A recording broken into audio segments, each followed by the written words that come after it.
Hello dear students, welcome to our channel. Today we are going to discuss about the next part of previous classes and next part of the blood transfusion part 4. Let's start now. Start the class. First one, brief about the previous classes.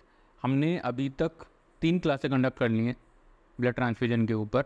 तो उन पिछली 3 क्लासों में हमने क्या क्या पढ़ा है उसके बारे में एक बार देख लेते हैं ब्रीफली.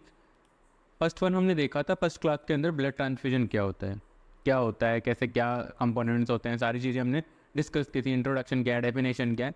नेक्स्ट वन थे टाइप ऑफ ब्लड कंपोनेंट्स, कि ब्लड कंपोनेंट्स के कौन कौन से टाइप्स है उनके बारे में हमने स्टडी किया. उनका कैसे ट्रांसफ्यूज किया जाता है, कितना उनके टाइम ड्यूरेशन रहता है, वो सारा हमने डिस्कस किया. नेक्स्ट वन किया हमने टाइप ऑफ ब्लड डोनेशन, कौन कौन से टाइप के ब्लड डोनेशन होते हैं. नेक्स्ट वन है कॉम्पैटिबिलिटी में हमने डिस्कस किया था कि कौन से ब्लड ग्रुप का पर्सन कौन से ब्लड ग्रुप के पर्सन को ब्लड डोनेट कर सकता है. नेक्स्ट हमने डिस्कस किया blood donor and recipient, blood donor कौन होता है, ब्लड रिसिपिएंट कौन होता है. ठीक है. नेक्स्ट हमने डिस्कस किया इन्फ्यूजन पम्प. जब भी ब्लड ट्रांसफ्यूजन कर रहे होते हैं तो हमें इन्फ्यूजन पम्प्स के थ्रू करते हैं ताकि कैलकुलेटेड अमाउंट के अंदर एक पर्टिकुलर अप्रोप्रिएट टाइम के अंदर, एक टाइम पीरियड के अंदर हम क्या कर सकें, ब्लड ट्रांसफ्यूजन को फिनिश कर सकें. तो ये सारा हमने स्टडी किया. नेक्स्ट हमने स्टडी किया ब्लड वार्मर्स. ब्लड वार्मर्स हमने स्टडी किए थे कि ब्लड को कौन से ऐसी कौन से डिवाइसेज होती हैं जिस डिवाइसेज का यूज़ करके हम क्या कर सकते हैं, ब्लड को वार्म कर सकते हैं बिफोर ट्रांसफ्यूजन. नेक्स्ट हमने स्टडी किया nursing responsibility during the blood transfusion. एक नर्स की क्या क्या रेस्पॉन्सिबिलिटीज़ होती हैं ड्यूरिंग द ब्लड ट्रांसफ्यूजन, वो सब हमने डिस्कस किया. नेक्स्ट हमने डिस्कस किया ब्लड बैंक प्रिकॉशंस, कि जब भी कोई भी ब्लड है वो रिलीज़ हो रहा है ब्लड बैंक से, उस टाइम में एक ब्लड बैंक से जो रिलीज़ कर रहे हैं ब्लड बैंक टेक्नीशियंस हैं, ब्लड बैंक टेक्नोलॉजिस्ट होते हैं, उन सबको क्या क्या प्रिकॉशंस रखनी होती हैं वो सारे हमने डिस्कस किया था. नेक्स्ट हमने डिस्कस किया है client identification and compatibility check. Client identification and compatibility हमने स्टडी कर लिया. इसमें हमने ये देखा कि कैसे क्लाइंट को आइडेंटिफाई करना है बिफोर द ट्रांसफ्यूजन, कौन सी ऐसी चीज़ें हैं जिनका हमें कीप इन माइंड, हमें ध्यान रखना है before the start the blood. कोई भी ब्लड ट्रांसफ्यूजन स्टार्ट करने से पहले हमें क्या करना है, किन किन चीज़ों का हमें ध्यान रखना है. पेशेंट की कॉम्पैटिबिलिटी चेक हुई है कि नहीं हुई, पेशेंट को आइडेंटिफाई प्रॉपरली करना, उसके रिकॉर्डेड रिपोर्ट्स मेंटेन करने, वो सारी चीज़ें हमें पढ़ ली हैं. नेक्स्ट आज की क्लास में स्टार्ट करेंगे. आज के हमारे कंटेंट होंगे. फर्स्ट वन है पेशेंट असिस्मेंट. जब भी हम ब्लड ट्रांसफ्यूजन करने जा रहे हैं तो हमें सबसे पहले देखना है कि पेशेंट को असिस्ट करके देखना है कि पेशेंट की कंडीशंस क्या है, क्या वो ब्लड ट्रांसफ्यूजन के लिए अप्रोप्रिएट है कि नहीं है, या फिर ये देखना होता है कि पेशेंट की जो सिचुएशन कंडीशंस है वो क्या है, क्रिटिकल तो नहीं है, ठीक है, कोई एलर्जिक रिएक्शंस तो नहीं हो रहे, पेशेंट को पहले से फीवर तो नहीं है. ऐसी सारी चीज़ें हमें क्या करनी होती है, असिस्ट करनी होती हैं. नेक्स्ट वन है administration of the blood transfusion, कि ब्लड ट्रांसफ्यूजन को कैसे कैसे एडमिनिस्टर करना है वो सारा हम स्टडी करेंगे. नेक्स्ट हम पढ़ेंगे ब्लड ट्रांसफ्यूजन रिएक्शन, जो कि बहुत ही मोस्ट इंपॉर्टेंट टॉपिक है. तो आइए आज की क्लास स्टार्ट करते हैं. First one patient assessment. Patient assessment के अंदर देखिए first one point, assist for any cultural and religious believe regarding the blood transfusion. सबसे इंपॉर्टेंट पॉइंट है. कुछ रिलीजन, कुछ स्पीसीज ह्यूमन बींग्स की ऐसी होती है जिनके अंदर ब्लड ट्रांसफ्यूजन को प्रोहिबिटेड मानते हैं. उनके रिलीजियस बिलीव्स हैं, उनके कस्टम्स बने हुए हैं, ऐसे वहाँ पे टैब्यूज़ बने हुए हैं, ऐसे रीति रिवाज बने हुए हैं जिनको वो लोग फॉलो करते हैं. और उन रीति रिवाजों के अनुसार क्या होता है कि वो ब्लड लेना और ब्लड देना, ब्लड डोनेशन और ब्लड रिसीव करना, ये दोनों चीज़ें वो अपने प्रोहिबिटेड मानते हैं. ठीक है. तो हमें जब भी हम किसी पेशेंट को ब्लड ट्रांसफ़र करने जा रहे हैं तो उस टाइम हमें ध्यान रखना है, हमें सबसे पहले पेशेंट की कल्चरल एंड रिलीजियस बिलीव्स का हमें ध्यान रखते हुए, क्या उसका कल्चर और उसकी जो रिलीजियस बिलीव्स हैं वो पेशेंट को ब्लड ट्रांसफ्यूजन अलाउ करती हैं या नहीं करती. ठीक है. साथ में हमें ये ध्यान रखना है कि पेशेंट, अगर हम इन रिलीजियस बिलीव्स का ध्यान रखते हैं तो इससे क्या होगा, पेशेंट कंफर्टेबल होगा, पेशेंट को हम पे बिलीव होगा, पेशेंट हमारी केयर पे बिलीव करेगा. नेक्स्ट वन है nurse ensure that an informed consent has been obtained from the patient before blood transfusion. ये हमारा मेन फंक्शन रहेगा एज ए नर्स. हमें ये ध्यान रखना है कि जब भी हम किसी पेशेंट को ब्लड ट्रांसफ्यूज करने जा रहे हैं तो उस कंडीशन के अंदर हमें ध्यान रखना है कि हमें कोई भी प्रोसीजर करने से पहले या कोई भी ब्लड ट्रांसफ्यूजन वगैरह करने से पहले हमें क्या होना है, पेशेंट से हमें कंसेंट लेना पड़ता है. ठीक है. इन माइनर केस पेशेंट के माता पिता, उसके जो गार्जियंस होते हैं वो कंसेंट देते हैं, और जिन इन एडल्ट पेशेंट और पेशेंट के गार्जियंस जो भी होते हैं वो सारे कंसेंट देते हैं. तो हमें एज ए नर्स कोई भी ब्लड ट्रांसफ्यूजन या कोई भी ब्लड कंपोनेंट एडमिनिस्टर करने से पहले हमेशा ध्यान रखना है कि पेशेंट से कंसेंट साइन किया है कि नहीं किया. इंपॉर्टेंट पॉइंट है. नेक्स्ट वन है explain the procedure to the patient and determine whether the patient has ever received blood transfusion and experience any reaction to the blood transfusion. देखिएगा, explain the procedure to the patient. सबसे पहले कोई भी procedure हो, चाहे वो invasive होगा चाहे वो नॉन इन्वेसिव प्रोसीजर होगा, उन प्रोसीजर को हमें कंडक्ट करने से पहले हमें हमारे एज ए नर्स हमारी सबसे प्रायर रेस्पॉन्सिबिलिटी होती है कि हमें क्या करना है, जो प्रोसीजर उसको क्या करना है, पेशेंट को एक्सप्लेन करना है. अगर हम पेशेंट को प्रोसीजर को एक्सप्लेन करेंगे, उससे क्या होगा, पेशेंट की जो प्रोसीजर से रिलेटेड जो एंजाइटीज़ हैं वो दूर होंगी और पेशेंट हमें वो जो पूरे प्रोसीजर के दौरान हमें क्या करेगा, सपोर्ट करेगा. नेक्स्ट वन, हमें क्या करना है, प्रोसीजर एक्सप्लेन करने के बाद हमें पेशेंट से पूछना है कि आपने कभी पहले, इससे पहले आपने कभी ब्लड ट्रांसफ्यूजन लिया है कि नहीं लिया. ठीक है, अगर उसने लिया है तो हमें ये पूछना है कि उस टाइम पे अगर आप, जब आपने ब्लड ट्रांसफ्यूजन लिया था, जब आपको ब्लड लगाया गया था, ब्लड चढ़ाया गया था, उस समय आपको कोई ब्लड ट्रांसफ्यूजन से रिलेटेड कोई एलर्जिक रिएक्शंस तो नहीं हुए. ये सारी चीज़ें इसलिए पूछनी ज़रूरी होती है क्योंकि ये सारी चीज़ें हमें अवेयर करती हैं कि पहले भी पेशेंट को ब्लड ट्रांसफ्यूजन की वजह से रिएक्शंस हो चुके हैं, तो हमें क्या करना है, इस बार हमें ध्यान रखना होता है. काफ़ी प्रिकॉशंस के साथ, काफ़ी सावधानी के साथ हमें ब्लड ट्रांसफ्यूज प्रोसीजर को कंडक्ट करना होता है. Next one, check the patient vital sign, assess renal function, circulatory function, respiratory status and check the patient's ability to tolerate the intravenous administration of fluids. तो हमें सबसे पहले नेक्स्ट नर्स की responsibility क्या रहेगी, check the patient's vital sign. Blood transfusion start करने से पहले नर्स को सबसे पहले क्या करना है, पेशेंट के वाइटल साइंस को असिस्ट करना है. ठीक है, ताकि हमें पेशेंट की जनरल कंडीशंस के बारे में अवेयरनेस हो और हमें पेशेंट की जनरल कंडीशन के बारे में पता लगे. ठीक है, नेक्स्ट नर्स को क्या असिस्ट करना है, assist the renal function. Assist the renal function, ये भी बहुत ज़रूरी फंक्शन है, एज ए रिस्पॉन्सिबिलिटी है नर्स की. तो रीनल फंक्शन असिस्ट करना जरूरी क्यों होता है, रीनल फंक्शन असिस्ट करना इसलिए ज़रूरी होता है क्योंकि रीनल फंक्शन अगर इम्पेयर्ड होंगे तो हो सकता है कि जो भी हम ब्लड चढ़ा रहे हैं उसकी वजह से पेशेंट को सर्कुलेटरी ओवरडोज हो. क्योंकि हम सब जानते हैं कि हमारी रीनल है, जो किडनीज है, उनका मेन फंक्शन क्या होता है, ब्लड फिल्ट्रेशन का काम होता है. ठीक है, तो जो भी एक्सेस अमाउंट ऑफ फ्लूइड हमारी बॉडी के अंदर है, वेस्ट जो हमारी बॉडी के अंदर है, उनको किडनी कंटिन्यूसली उनको फिल्टर करके बाहर निकालती रहती है. तो ये फंक्शन, अगर किसी के रीनल फंक्शन इम्पेयर्ड है तो हो सकता है कि उसको सर्कुलेटरी ओवरलोड होने के चांसेज हैं. हमें एक बार फिर से दोबारा हेल्थ केयर प्रोवाइडर से पूछना है, दोबारा हमारे जो क्वेश्चन अराइज हो रहे हैं, उन डाउट्स हो रहे हैं, उनको क्लियर करना है. उसके बाद ही हमें पेशेंट को ब्लड ट्रांसफ्यूजन करना है. नेक्स्ट हमें करना है सर्कुलेटरी फंक्शंस को असिस्ट करना है. सर्कुलेटरी फंक्शंस को असिस्ट करने का मतलब हो गया पेशेंट शॉक में तो नहीं है, पेशेंट के अंदर हाइपोवोलेमिया की कंडीशन तो नहीं है. ये सारी चीज़ें क्या करती हैं, ये सारी चीज़ें हमें ब्लड ट्रांसफ्यूजन रिएक्शंस होने से बचाती हैं, फ्लूइड ओवरलोड होने से बचाती हैं, हाइपरवोलेमिया होने से बचाती है. रेस्पिरेटरी स्टेटस, हो सकता है कि पेशेंट को पहले से रीनल फंक्शन और सर्कुलेटरी फंक्शन इम्पेयर्ड थे और रेस्पिरेटरी फंक्शन है वो इम्पेयर्ड हो गए. क्यों हो गए, क्योंकि हो सकता है यहाँ पे सर्कुलेटरी ओवरलोड हो चुका है, जिस वजह से पल्मोनरी एडिमा हो गया और उसकी वजह से पेशेंट को रेस्पिरेटरी स्टेटस या पेशेंट को जो ब्रीथिंग डिफिकल्टीज है वो अराइज हो रही हैं. ठीक है, और हमने क्या किया, पेशेंट को ब्लड ट्रांसफ्यूज और कर दिया. हमने क्या किया, पेशेंट की बॉडी के अंदर और फ्लूइड इन्फ्यूज़ कर दिया. ब्लड क्या है, फ्लूइड है. ठीक है, वो इन्फ्यूज़ किया और वो इन्फ्यूज़ करने की वजह से क्या होगा, पेशेंट का जो रेस्पिरेटरी स्टेटस है वो और डिक्रीज हो जाएगा. ठीक है, ये सारे जो भी वाइटल साइंस, ठीक है, असिस्ट करने, रीनल फंक्शन असिस्ट करने, सर्कुलेटरी फंक्शन असिस्ट करने, रेस्पिरेटरी स्टेटस असिस्ट करने. ठीक है, and check the patient ability to tolerate the intravenous administration of fluid. और हमें साथ के साथ ये भी चेक करना है कि पेशेंट जो हम इंट्रावीनस फ्लूइड दे रहे हैं, क्या उन इंट्रावीनस फ्लूइड को पेशेंट टॉलरेट कर सकता है या नहीं टॉलरेट कर सकता. ये सारी चीज़ें हमें एज ए नर्स असिस्ट करनी है before the starting of blood transfusion. Next one है, if the patient temperature is increased, notify to the healthcare provider before starting the blood transfusion. Fever may mask the possible symptoms of the acute transfusion reaction. देखिए important point है, अगर मान लीजिए अपन patient as a nurse हम जा रहे हैं patient के पास, पेशेंट को ब्लड ट्रांसफ्यूजन करने के लिए, और हमने वाइटल साइन असिस्ट किए, हमने ऊपर वाले पॉइंट में हमने देखा है कि वाइटल साइन असिस्ट करें, और वाइटल साइन में हमने नोटिस किया कि पेशेंट की बॉडी का टेम्परेचर है वो इंक्रीज़ हो रखा है. तो अब पेशेंट की बॉडी का टेम्परेचर इंक्रीज़ हो रहा है तो इस कंडीशन में हमें ब्लड ट्रांसफ्यूज नहीं करना है. साथ के साथ हमें क्या करना है, इमीडिएटली हेल्थ केयर प्रोवाइडर को, डॉक्टर को, कंसल्टेंट जो भी डॉक्टर है, कंसर्न डॉक्टर है, उसको हमें इमीडिएटली इन्फॉर्म करना है कि पेशेंट का जो ब्लड है, पेशेंट का जो टेम्परेचर है वो बढ़ा हुआ है, पेशेंट को फीवर है, इस वजह से हम आगे ब्लड ट्रांसफ्यूज नहीं कर रहे हैं.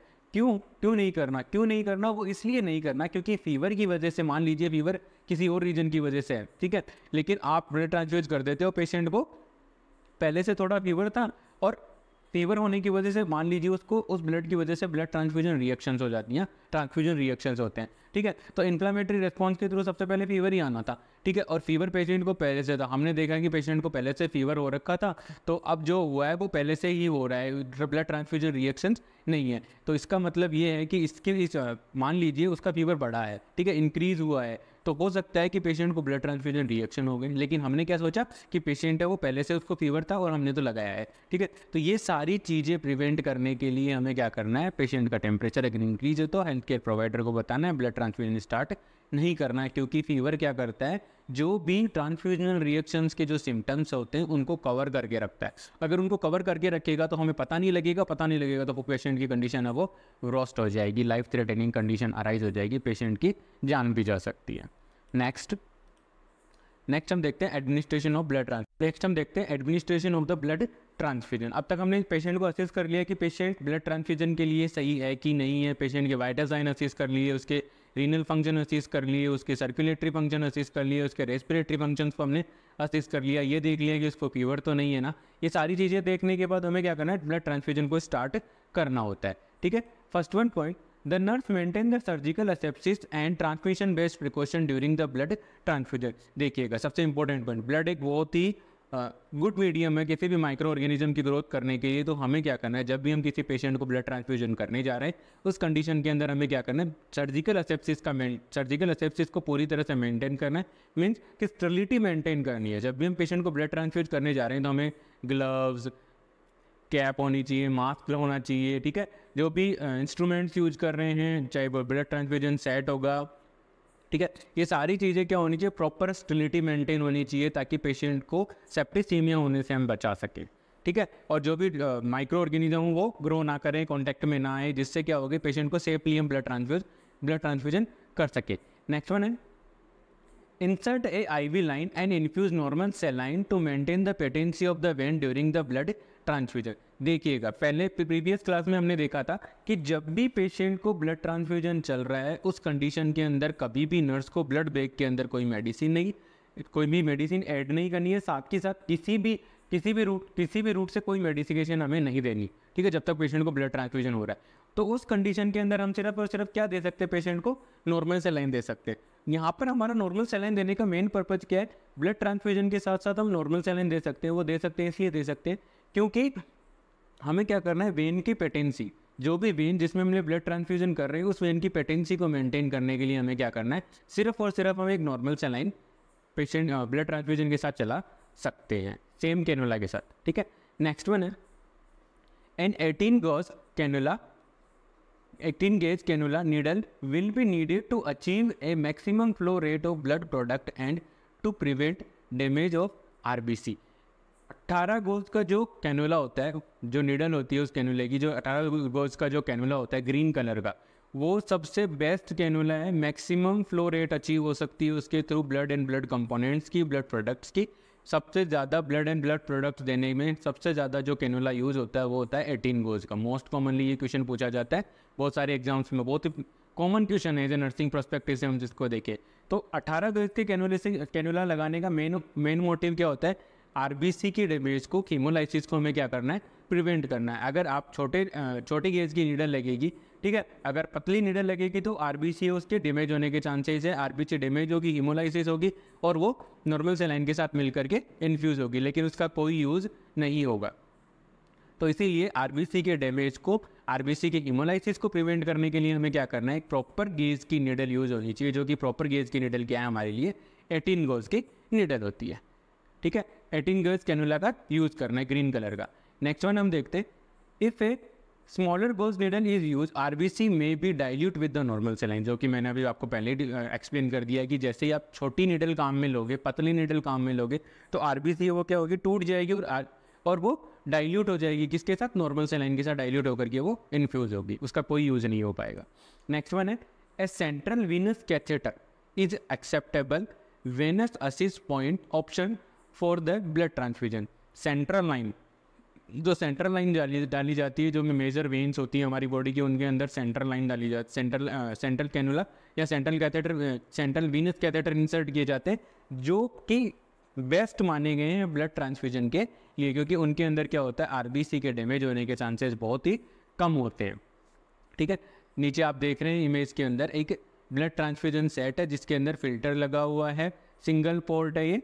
ठीक है, नेक्स्ट वन है, नेक्स्ट हमारा पॉइंट है, the nurse always check the blood bag for the volume of the blood component. ये हमेशा हमें ध्यान रखना है पेशेंट को, अगर हमें पेशेंट को भी हमें क्या सर्कुलेटरी ओवरलोड से बचाना है, तो हमें ध्यान रखना है कि ब्लड वॉल्यूम कितना है, जो भी ब्लड बैग है उसके अंदर कितना वॉल्यूम ऑफ कोई भी ब्लड कंपोनेंट है वो कितना ml के अंदर, उस कितने वॉल्यूम के अंदर उस ब्लड बैग के अंदर भरा हुआ है। तो हमें सबसे पहले एज ए नर्स हमें चेक करना है कि जो भी हम ब्लड या ब्लड कंपोनेंट जो भी हम पेशेंट को ट्रांसफ्यूज करने जा रहे हैं तो उसका वॉल्यूम कितना है, ब्लड बैग के ऊपर उसका कितना वॉल्यूम लिखा हुआ है।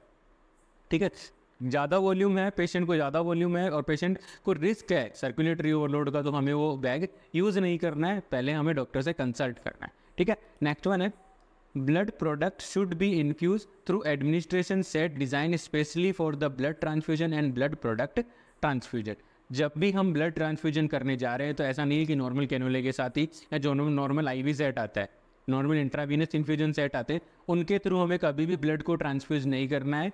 उस समय जब भी हम ब्लड ट्रांसफ्यूजन करने जा रहे हैं तो उस समय हमें क्या करना है, स्पेशली जो ब्लड ट्रांसफ्यूजन के लिए जो डिज़ाइन किए हुए सेट हैं, ठीक है, जो नीचे आप इमेज में देख सकते हैं, वो ही सेट हमें यूज़ करने हैं ताकि वो प्रॉपर तरीके से हम ब्लड ट्रांसफ्यूजन कर पाएँ।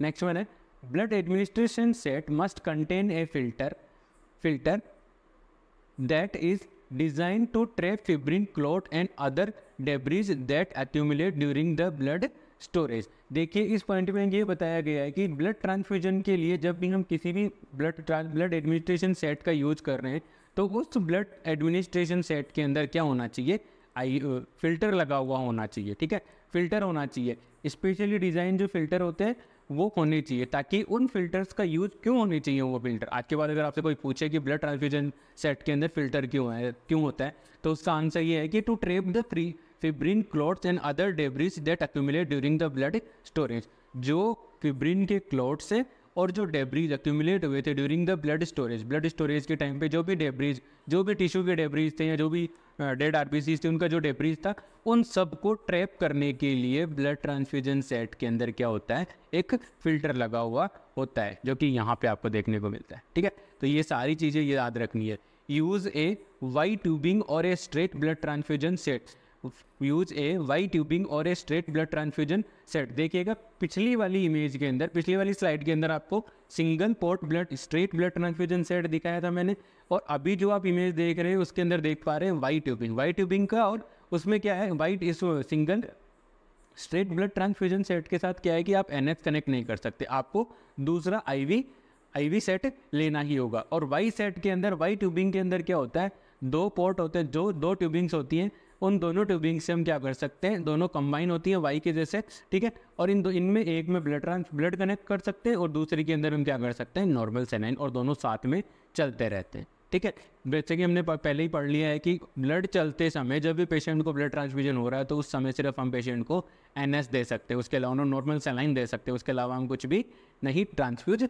कर सकते। ठीक है, तो ये बहुत ही इंपॉर्टेंट पॉइंट है, दोनों ध्यान में रखिएगा एग्जाम पॉइंट ऑफ व्यू से। नेक्स्ट वन है, premedicate the patient with acetaminophen और diphenhydramine as prescribe by doctor if the patient has allergic reaction history.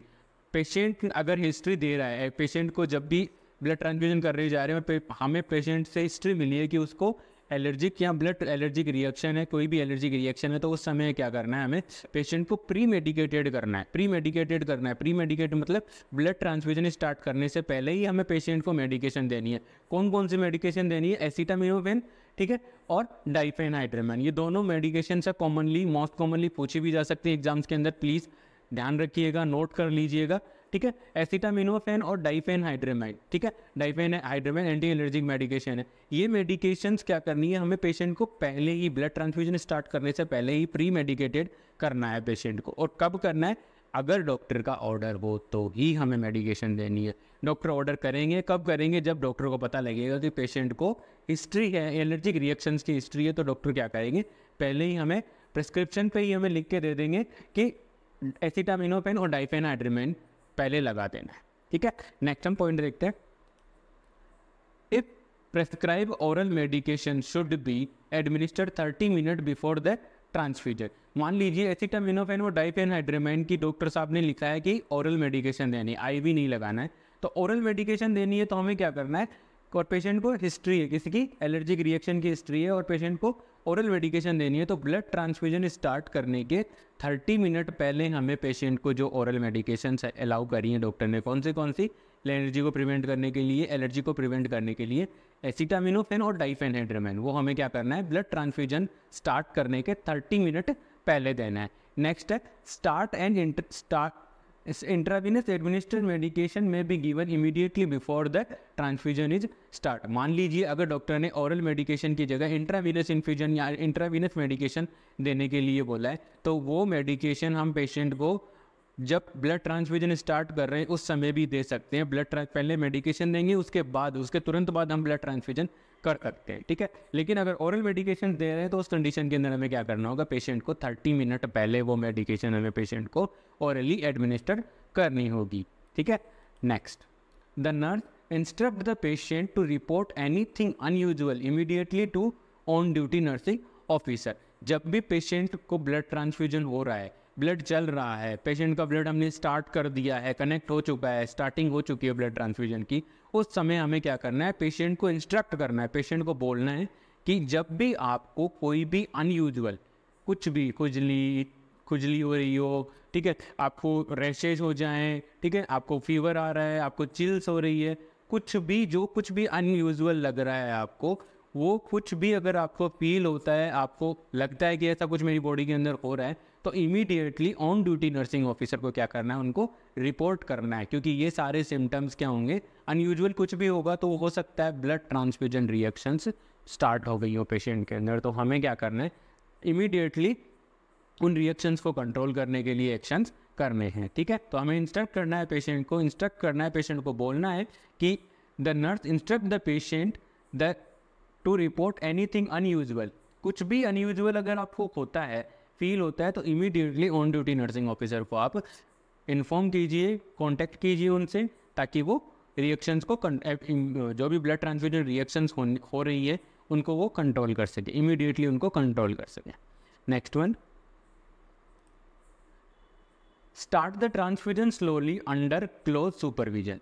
Slowly, जब भी आप ब्लड ट्रांसफ्यूजन दे रहे हैं, सबसे पहले स्टार्टिंग के अंदर ब्लड को हमें क्या करना है, बहुत ही स्लो रेट से हमें पेशेंट के अंदर इन्फ्यूज करना है। If no reaction is noted in first 15 minutes, अगर जब हमने स्टार्ट किया बहुत ही स्लो फ्लो रेट से हमने पेशेंट के अंदर ब्लड ट्रांसफ्यूजन स्टार्ट किया और हमने देखा कि पेशेंट के अंदर कुछ भी अनयूजुअल फर्स्ट 15 मिनट, जो भी पहले 15 मिनट है, फर्स्ट 15 मिनट के अंदर पेशेंट के अंदर कुछ भी अनयूजुअल नहीं हो रहा है, तो उस कंडीशन के अंदर हम क्या कर सकते हैं, फिर हम फ्लो रेट को इंक्रीज कर सकते हैं। जो भी डॉक्टर ने फ्लो रेट एडवाइस की है उस रेट से हम पेशेंट को ट्रांसफ्यूज कर सकते हैं। लेकिन जब भी हम ब्लड ट्रांसफ्यूजन स्टार्ट कर रहे हैं तो स्टार्टिंग के अंदर हमें पेशेंट को क्या करना है, बहुत ही स्लो रेट से हमें क्या करना है, पेशेंट को ब्लड ट्रांसफ्यूजन स्टार्ट करना है। पहले 15 मिनट हमें पूरा ध्यान रखना है, क्योंकि पहले 15 मिनट बहुत ही क्रिटिकल होते हैं जब भी ब्लड ट्रांसफ्यूजन किया जाता है। और अगर 15 मिनट के अंदर कोई रिएक्शंस नहीं आए, कोई अनयूजुअल पेशेंट ने रिपोर्ट नहीं किया है, तो हम क्या कर सकते हैं, जो भी डॉक्टर ने, जो भी हेल्थ केयर प्रोवाइडर ने जो भी फ्लो रेट डिसाइड किया उस फ्लो रेट से हम पेशेंट को ब्लड ट्रांसफ्यूज कर सकते हैं। नेक्स्ट वन है, during the transfusion the nurse monitor to the patient for any sign and symptoms of the transfusion reactions. Blood transfusion start करने से लेके ब्लड ट्रांसफ्यूजन के 1 घंटे बाद तक पेशेंट को हमें एज ए नर्सिंग ऑफिसर हमें पेशेंट को बहुत ही क्लोजली मॉनिटर करना है। किस चीज़ के लिए क्लोजली मॉनिटर करना है, any sign and symptoms of the transfusion reaction. क्या पेशेंट के अंदर कोई साइन एंड सिम्टम्स, तो ब्लड ट्रांसफ्यूजन रिएक्शन के साइन एंड सिम्टम्स तो अराइज नहीं हो रहे, अपीयर नहीं हो रहे, ठीक है, हमें मैनिफेस्ट तो नहीं कर पाए, ठीक है। ड्यूरिंग द, तो देखिए पॉइंट सेकंड में क्या गया है, during the transfusion the nurse closely monitor to the patient for any sign and symptoms of the transfusion reaction, किसी भी ट्रांसफ्यूजन रिएक्शंस की कोई ट्रांसफ्यूजन रिएक्शन के साइन एंड सिम्टम्स, तो ब्लड ट्रांसफ्यूजन रिएक्शन या कोई भी ट्रांसफ्यूजन रिएक्शन के साइन एंड सिम्टम्स तो अराइज अपीयर नहीं हो रहे हैं, उन सब के लिए हमें एज ए नर्स हमें क्या करना है, पेशेंट को क्लोजली मॉनिटर करना है। Next, if a major ABO incompatibility present, severe allergic reaction can occur. मान लीजिए पेशेंट की ABO इनकॉम्पैटिबिलिटी, कॉम्पैटिबिलिटी नहीं थी, इनकॉम्पैटिबिलिटी थी, गलती से आपने किसी दूसरे पेशेंट का ब्लड लगा दिया, तो उस कंडीशन के अंदर क्या हो गया, मेजर ABO इनकॉम्पैटिबिलिटी प्रेजेंट है। मेजर ABO इनकॉम्पैटिबिलिटी प्रेजेंट होने की वजह से क्या होगा, पेशेंट के अंदर सीवियर एलर्जिक रिएक्शन हो जाएंगे। The reaction is usually occur with in the first 50 ml of the blood transfusion. जैसे ही अगर मेजर इनकॉम्पैटिबिलिटी हो गई, इनकॉम्पैटिबिलिटी हो गई ABO, RH और ABO इनकॉम्पैटिबिलिटी मेजर है, उस कंडीशन के अंदर जब ब्लड ट्रांसफ्यूजन स्टार्ट करेंगे तो उस कंडीशन के अंदर क्या होगा, जैसे ही लगभग 50 ml के अराउंड जब पेशेंट के अंदर ब्लड इन्फ्यूज हो जाएगा तो तुरंत इमीडिएटली हमें क्या होगा, सीवियर एलर्जिक रिएक्शंस हमें देखने को पेशेंट के अंदर मिलेंगे। क्यों मिली है वो मिली है मेजर ABO इनकॉम्पैटिबिलिटी की वजह से। ठीक है, नेक्स्ट है, the nurse always document the patient tolerance to the administration of the blood and blood products. जब भी नर्स कोई भी ब्लड या ब्लड प्रोडक्ट्स को एडमिनिस्टर कर रही है तो नर्स को पेशेंट के डॉक्यूमेंट्स के अंदर, पेशेंट के मेडिकल रिकॉर्ड्स के अंदर क्या करना है, रिकॉर्ड करना है। क्या रिकॉर्ड करना है कि पेशेंट का कैसा रेस्पॉन्स रहा, पेशेंट का जो टॉलरेंस है ब्लड एंड ब्लड प्रोडक्ट्स के लिए वो कैसा था। ठीक है, वो सारा पेशेंट टॉलरेट कर पाया कि नहीं कर पाया, ये सारी चीज़ें हमें क्या करनी है, पेशेंट के मेडिकल रिकॉर्ड्स, पेशेंट के रिकॉर्ड्स, पेशेंट की फाइल्स में हमें क्या करना है, नोट करके रखना है, डॉक्यूमेंट करना है। नेक्स्ट वन है, monitor appropriate laboratory values and document the effectiveness of the treatment related to the specific type of blood products. जब भी हम पेशेंट के अंदर कोई भी ब्लड या ब्लड प्रोडक्ट इन ट्रांसफ्यूज़ कर रहे हैं तो उस कंडीशन के अंदर हमें क्या करना है, लेबोरेटरी वैल्यूज़ को चेक करना है। ठीक है, मैंने आपको पहले प्रीवियस क्लासेस के अंदर बता दिया है कि कौन सा ब्लड कंपोनेंट एडमिनिस्टर करने के कितने समय के बाद ब्लड के अंदर आपको उसके रेस्पॉन्स या उसके चेंजेस देखने को मिल सकते हैं। तो उन चेंजेस के अकॉर्डिंग हमें क्या करना है, लेबोरेटरी वैल्यूज़ को चेक करना है, लेबोरेटरी रिजल्ट्स को हमें चेक करना है, ताकि हमें ये पता लगे कि जो हमने ब्लड या ब्लड कंपोनेंट जो भी हमने पेशेंट के अंदर ट्रांसफ्यूज किया है उसका कोई बेनिफिट्स हुआ है कि नहीं हुआ है। ये सारी चीज़ें हमें क्या करनी है, पेशेंट की लेबोरेटरी वैल्यूज़ को मॉनिटर करते हुए हमें ये चीज़ें पता लगानी है। नेक्स्ट वन है ब्लड ट्रांसफ्यूजन रिएक्शन, इस चैप्टर का सबसे इम्पोर्टेंट पार्ट। ठीक है, ब्लड कॉम्पैक्टिबिलिटी भी सब चेक कर लिया, ब्लड का डोनर भी ठीक से ले आए। हो सकता है आपने बहुत ही अच्छे स्टेराइल एनवायरनमेंट के अंदर स्टेराइल तरीके से प्रॉपर सर्जिकल एसेप्सिस का यूज करते हुए आपने पेशेंट को ब्लड ट्रांसफ्यूजन किया। मान लीजिए पेशेंट के अंदर ही कोई ऐसे रिएक्शंस डेवलप हो गए ब्लड ट्रांसफ्यूजन, जिसकी वजह से पेशेंट के अंदर क्या हो गए, ब्लड ट्रांसफ्यूजन रिएक्शंस हो गए। तो उन रिएक्शंस कौन कौन से वो रिएक्शंस होंगे, कैसे उन रिएक्शंस को हमें प्रिवेंट करना है, वो सारा हम अब स्टडी करेंगे। ब्लड ट्रांसफ्यूजन की क्लास के अंदर सबसे इंपॉर्टेंट यही होता है। ब्लड तो कोई भी ट्रांसफ्यूज कर सकता है, लेकिन वो रिएक्शंस हैं उनको कैसे कंट्रोल करना है, उनको कैसे मॉनिटर करना है, वो सारी चीज़ें एज ए नर्स हमें पता होनी चाहिए। नेक्स्ट वन है ब्लड ट्रांसफ्यूजन रिएक्शंस क्या है। देखिए, if the blood transfusion reaction occur immediately stop the blood transfusion. मान लीजिए ब्लड ट्रांसफ्यूजन रिएक्शन है, आपने ब्लड को स्टार्ट कर दिया, पेशेंट के अंदर ब्लड ट्रांसफ्यूजन रिएक्शन हो गए, पेशेंट ने आपको रिपोर्ट कर दिया। अब एज ए नर्स सबसे पहले हमारी प्रायर रिस्पॉन्सिबिलिटी है इमीडिएटली हमें क्या करना है, अगर जैसे ही पेशेंट ने रिपोर्ट किया कोई भी रिएक्शन हो रही है और हमने as a nursing officer, as a nurse हमें ये लग रहा है कि ये ब्लड ट्रांसफ्यूजन रिएक्शन स्टार्ट हो चुके हैं, तो हमें इमीडिएटली क्या करना है, ब्लड ट्रांसफ्यूजन को स्टॉप करना है सबसे पहले। ठीक है, next point, keep the IV line open with the normal saline. Blood transfusion को स्टॉप कर दो। मान लीजिए मैंने आपको भी थोड़ी देर पहले बताया था कि सिंगल जो स्ट्रेट ब्लड एडमिनिस्ट्रेशन सेट होते हैं उनसे या वाई ट्यूबिंग वाले एडमिनिस्ट्रेशन सेट से हम ब्लड ट्रांसफ्यूज करते हैं। तो जिसके अंदर क्या होता है, वाई वाले में क्या होता है, एक साइड हम एनएस लगा सकते हैं और दूसरे साइड हम ब्लड बैग लगा सकते हैं, जिससे क्या होगा कि दोनों साथ में जा रही है। मान लीजिए ट्रांसफ्यूजन रिएक्शन हो रही है तो हमें क्या करना है, सबसे पहले ब्लड वाले को बंद करना है और आईवी जो नॉर्मल सेलाइन चल रहा था उसको कंटिन्यूस रखना है। क्यों रखना है उसको कंटिन्यूस, क्योंकि हमें अब हो सकता है कोई भी एंटी एलर्जिक मेडिकेशंस हमें पेशेंट को एडमिनिस्टर करनी पड़ेगी, तो हो सकता है हमें आईवी लाइन की ज़रूरत पड़े। आप ब्लड को पहले स्टॉप कर दीजिए और आईवी लाइन कनेक्ट करके नॉर्मल सेलाइन कनेक्ट करके रखिए ताकि पेशेंट की जो वेन है वो प्रॉपर तरीके से ओपन रहे। नेक्स्ट वन है immediately notify to the healthcare provider and blood bank and return the blood bag and tubing to the blood bank। जैसे ही पता लगा कि रिएक्शन स्टार्ट हो गई तो रिएक्शन स्टार्ट होते ही सबसे पहले क्या करना है, ब्लड को स्टॉप किया। ब्लड को स्टॉप करने के बाद नॉर्मल सेलाइन को कंटिन्यूसली उसमें एडमिनिस्टर करते रहेंगे ताकि आईवी लाइन है वो ओपन रहे अपनी। नेक्स्ट क्या करना है, अब हमें हेल्थ केयर प्रोवाइडर को इन्फॉर्म करना है। ठीक है, अब हमें हेल्थ केयर प्रोवाइडर को इन्फॉर्म करना है, साथ के साथ ब्लड बैंक को भी हमें इन्फॉर्म कर देना है। ठीक है, कि आपने जो ब्लड भेजा था उस ब्लड की वजह से पेशेंट के अंदर ब्लड ट्रांसफ्यूजन रिएक्शंस है वो अपीयर हुए हैं या अकर हो चुके हैं। ठीक है, तो अब हमें क्या करना है, देखिएगा यहाँ पे सबसे इंपॉर्टेंट क्वेश्चन आता है। मान लीजिए किसी भी एग्जाम में क्वेश्चन आता है कि पेशेंट है उसको ब्लड ट्रांसफ्यूजन चल रहा था और पेशेंट को अचानक से ब्लड ट्रांसफ्यूजन रिएक्शन है वो स्टार्ट हो गई। कि अब सबसे पहले as a nursing officer, as a nurse हमारी प्रायर रेस्पॉन्सिबिलिटी क्या होगी। ऐसा नहीं है कि सबसे पहले डॉक्टर को फ़ोन करने के लिए बैठ जाओगे, साहब ऐसा ऐसा हो गया है आके देख लो, ये नहीं। सबसे पहले हमें क्या करना है, ब्लड को स्टॉप करना है। ठीक है, उसके बाद जो ब्लड जिस आई वेन के थ्रू या जिस भी आईवी लाइन के थ्रू हम ब्लड दे रहे थे उसको हमें क्या करना है, नॉर्मल से लाइन से कनेक्ट कर देना ताकि आईवी लाइन ओपन रहे। अब हमें क्या करना है, हेल्थ केयर प्रोवाइडर को इन्फॉर्म करना है, साथ के साथ ब्लड बैंक को इन्फॉर्म करना है। ब्लड बैंक और हेल्थ केयर प्रोवाइडर को इन्फॉर्म करने के बाद हमें क्या करना है, जो भी हमारा ब्लड बैग था और ब्लड की जो भी ट्यूबिंग्स थी, ठीक है, जिस भी ब्लड ट्रांसफ्यूजन सेट से हम एडमिनिस्टर कर रहे थे वो हमें क्या करना है, ब्लड बैंक को दे देना ताकि वो उस पर जाँच कर सकें कि किस वजह से ये रिएक्शंस अराइज हुई है। नेक्स्ट वन है the nurse do not leave the patient alone and monitor the patient for any life threatening symptom. ऐसा नहीं है कि आप नर्सिंग ऑफिसर हो, वार्ड में ड्यूटी कर रहे हो और जैसे मान लीजिए आपको ब्लड ट्रांसफ्यूजन चल रहा है, डॉक्टर ने स्टार्ट कर दिया, आप बैठे हो, पेशेंट को ब्लड ट्रांसफ्यूजन रिएक्शन हुए, आपको खुद को समझ में नहीं आया क्या करना है और आप वहाँ से भाग लिए। ऐसा कभी नहीं करना है, पेशेंट को कभी भी अकेला नहीं छोड़ना है क्योंकि पेशेंट पहले से ही घबरा जाते हैं। मान लीजिए कि यही चीज़ अगर अपने साथ होती तो हम भी घबरा जाते हैं क्योंकि हमें पता नहीं होता। आपको पता है, जो नर्स आपने पढ़ रखा है, आपको पता है कि ब्लड ट्रांसफ्यूजन रिएक्शंस क्या होती हैं, कैसे मैनेज किया जाता है। पेशेंट ने थोड़ी पढ़ा है, पेशेंट को नहीं पता उसके बारे में कि उसको क्या क्या हो रहा है, क्यों हो रहा है, कैसे ये चीज़ मैनेज होगी। उसको तो सीधा यही लगेगा कि अब मैं मर रहा हूँ। ठीक है, तो कभी भी ऐसी सिचुएशन के अंदर हमें पेशेंट को अकेला नहीं छोड़ना है। कोई भी रिएक्शन हो रही है, ब्लड ट्रांसफ्यूजन की वजह से कोई भी रिएक्शन हो रही है, उसमें हमें पेशेंट को अकेला नहीं छोड़ना है।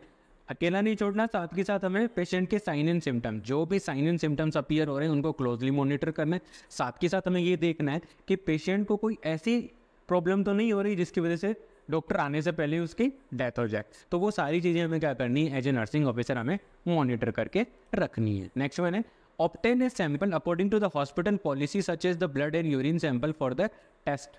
ठीक है, ब्लड ट्रांसफ्यूजन रिएक्शन होने के बाद हमें क्या करना है, पेशेंट के ब्लड सैंपल्स लेना है।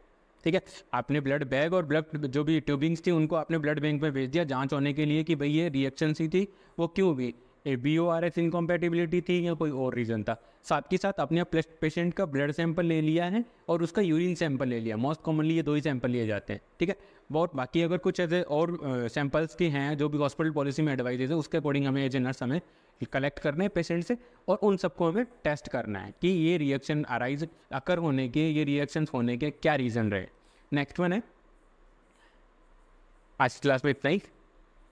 आगे भी हम इन सब चीज़ों को, ब्लड ट्रांसफ्यूजन की जो रिएक्शंस हैं उनको डिटेल्स में पढ़ेंगे, कौन कौन सी ब्लड ट्रांसफ्यूजन रिएक्शंस होती हैं, उनको कैसे मैनेज किया जाता है, वो सारा हम पढ़ेंगे।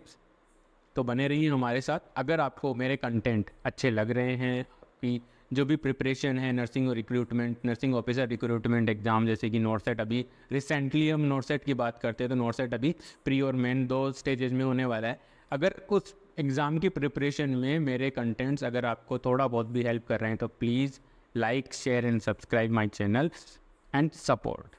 Thank you so much.